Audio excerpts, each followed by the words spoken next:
this session now. And since it is English and the first assignment that we saw and we are just seeing in a screen, it's kind of easy. So I don't think it will take much time. So before we begin this assignment solving, I would like to tell you one thing, that whatever questions have been given in this whole assignment, they are all based on practical situations. Okay, so there's nothing to worry about in English. The only thing is just get familiar with the content, the course content, and you are good to go. So yes, let me begin now. The first question asks, mark the appropriate response. And we have been given a situation here. Rita asked Madhvi, what do you do? Okay, so this is very easy. It is a general expression in English for whenever we want to ask somebody that what profession are you in, or what is your job? What job are you currently doing? It's not like ki, what exactly do you do? Means what are you doing right now? It's not like that.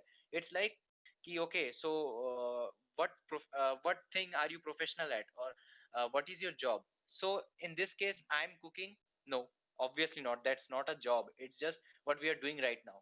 I just returned from work. This is again not something like that. I am a teacher. Yes, this is a profession. You can be a teacher, you can be an engineer, you can be a doctor. So whatever you are, that's your profession, and that's what the reply to this question can be. So you have to always assess the situation well and only then reply. Okay, now we can proceed to this. Hello. So we can proceed to the second question now. The question says, when someone says, I kind of like watching movies, it becomes evident that he or she really loves watching movies. Okay, so we have to tell whether or not this is true or false. So the thing is, this statement, or say this sentence which somebody might have spoken to somebody else, I kind of like watching movies. So the two situations which came up in my mind when I was solving this question was, either the person would have said like this, I kind of like watching movies, means he is not stressing upon the fact that he likes watching movies very much. He is just saying that okay, I kind of like, means that to some extent, not a very great liker of movies. Or there can be like I kind of like watching movies like normal. Okay, but this the question is asking, it becomes evident. So I would like to stress on this point, it becomes evident. So first thing I would like to say is, whenever somebody says something, that does not become evident immediately until and unless it is a worldwide fact, widely accepted fact. So if I tell you that I'm the god, it is not like you will believe me at the same point immediately. So it cannot be evident from that. And if we even assume that it could be true, if he or she is saying it, it could be true. But from the expression of this statement, it does not look like that. I kind of like watching movies. So yes, this has to be false.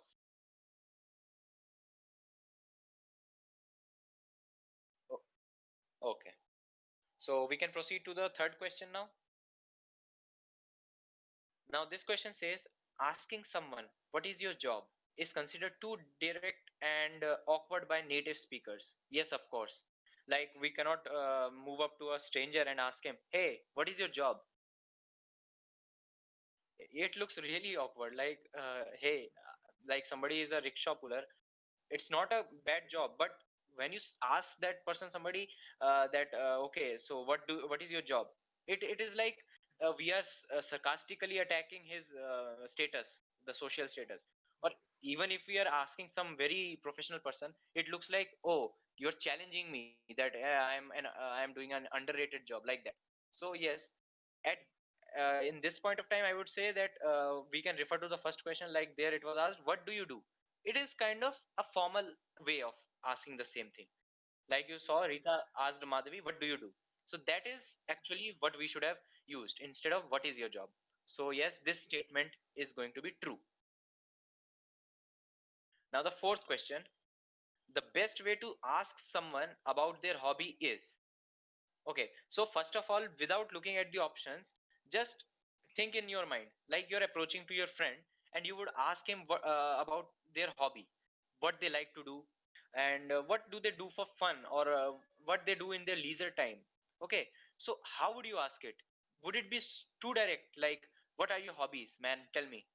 Or would it be like, hey, what do you do for fun? Or whenever you are free, what do you do?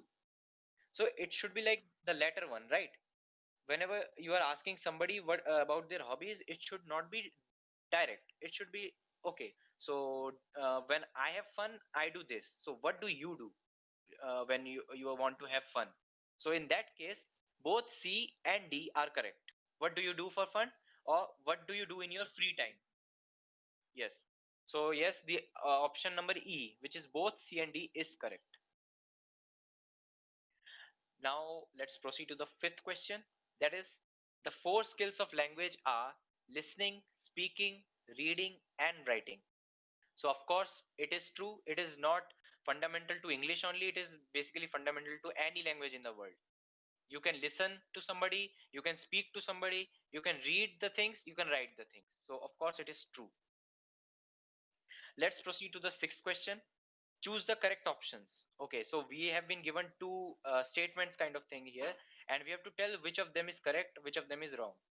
So the first statement, statement number A, it states listening leads to thinking. So whenever we listen to somebody or listen to something, listen to a group of people or like that, we start thinking, or we start to process that whatever we are listening, to yield some kind of thoughts like that. Okay, and statement B says thinking leads to decision making. So whatever thoughts we make, whatever thoughts come up across our mind, so we utilize them to come up to us that decision. We try to achieve a point of place where we can make a decision. Like that decision can be in anything.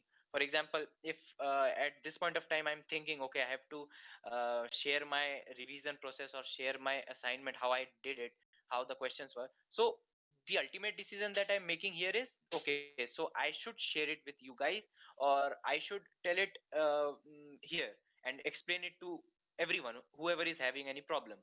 So this is decision. And it is evident that yes, both the statements are uh, means they are correct. Like nobody can say that they are wrong or like that, because of course, even if you're listening to me right now, you must be thinking something. You must be thinking related to this, or you might be thinking, yo, this session is boring, or kind of that. So listening always leads to thinking, and thinking leads to decision making ultimately. So both A and B are correct. Now question number 7th, successful listening is not a passive act. Okay, so let me tell you what this question means. Successful listening, whenever you prefix successful with anything, it actually changes the complete meaning of that thing. For example, here it is saying successful listening. Okay, so just now let's just assume there is no successful word here, listening. So listening is like, okay, uh, taking in the words which somebody else outputs from his mouth, letting them enter through your ears, processing in the mind, and yes, that's it. We are making some decisions or whatever. But successful listening means that you are aware of whatever he or she is speaking. You are trying to focus on his or her words. You are trying to process them and manipulate them in such a manner that you understand, you gain the essence of what he or she speaks. So, successful listening can never be a passive act. Passive act means it is not active. It has to be active. The person has to be active so that he can listen successfully.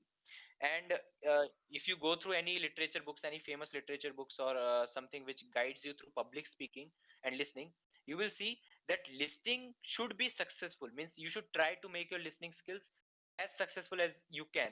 Because in that manner, not only you will be successful in your academics, in your sports, or anything in the world. Okay, so it is true. Now, question number 8. When the tongue touches the teeth, dental sounds are produced. This statement is true or false? It is true. It is evident from the statement itself. When the tongue touches the teeth. So, we all have gone through the course videos, I guess. So, in that, our professor Rajesh Kumar, he explained it very well that whenever our tongue touches the teeth, so dental sounds are produced. They are called dental because they are related to teeth, like the, the. the, like that. So these are dental sounds, and yes, it is true. Ninth question asks, which among the following is not an alveolar sound? Okay, so let me tell you what is like alveolar sound. Okay, so before approaching to the direct means theoretical part, I would like to let you analyze the options. Okay, so see, check the options. You will see that three of them are like each other, and the fourth one is odd one out.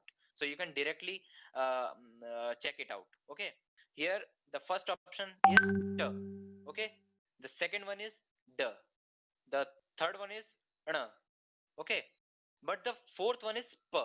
Now you see a difference. T is when your tongue is touching the middle part of your upper jaw from inside. D, in the case of d, it is the same thing. Na, it is the same thing. But p, it is your lips are touching. Okay, p. So this kind of sound is called alveolar sound. P, falls in the that alveolar sounds category. So yes, it has to be p, the fourth option.